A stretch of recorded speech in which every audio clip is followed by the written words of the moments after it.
लड़की से सावन में लव भे गेलो ए बाबा लड़की से सावन में लव भे गेलो।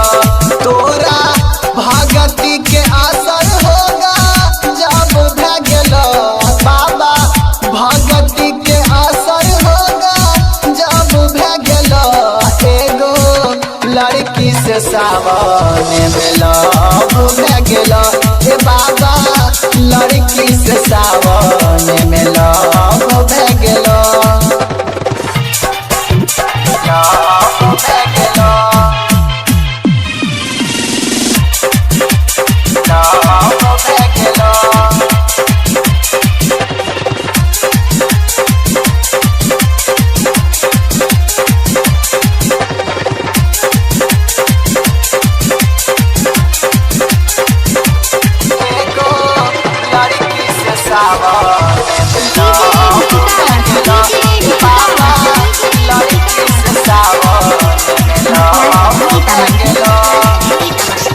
जाइबी हम पहिला बेरी तोहरा दुआर पर भेंट भेल ओकरा से सुइया पहाड़ पर।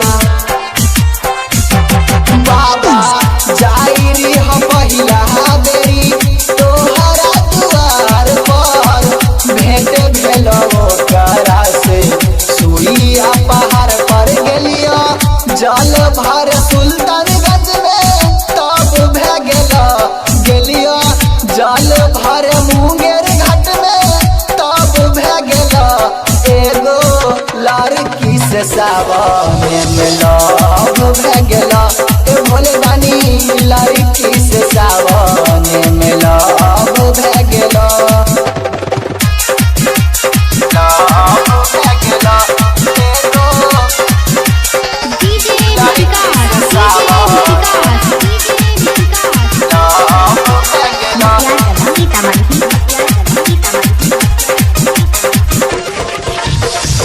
हमारे लकर बाबा सावन के सोमारी नहीं छै सावन ओकरा बिना सुन त्रिपुरारी। बाबा हमारे लकर बाबा सावन के सोमारी नहीं छै सावन ओकरा बिना सुन त्रिपुरारी। हमारा पतो नहीं चलला बाबा कब भे गेलो। हमारा पतो नहीं चलला बाबा कब भे गेलो। एगो लड़की से सावन में लव भे गेलो ए भोले बाबा लड़की से सावन में लव भे गेलो। लव भे गेलो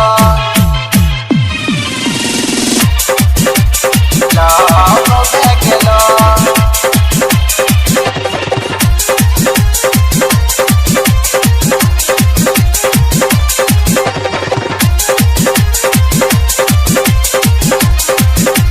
एगो लड़की से सावन में लव भे गेलो बाबा लड़की से सावन में लव भे गेलो। जैसे पार्वती रहा तोरा पागल वैसे के दिल बाबा ओकरा से लागल। एहो जैसे पार्वती रहा तोरा पागल वैसे के दिल बाबा ओकरा से लागल। राइटर बिपिन के श्रद्धा पूरा सब भे गेलो। गायक संदीप के श्रद्धा पूरा सब भे गेलो।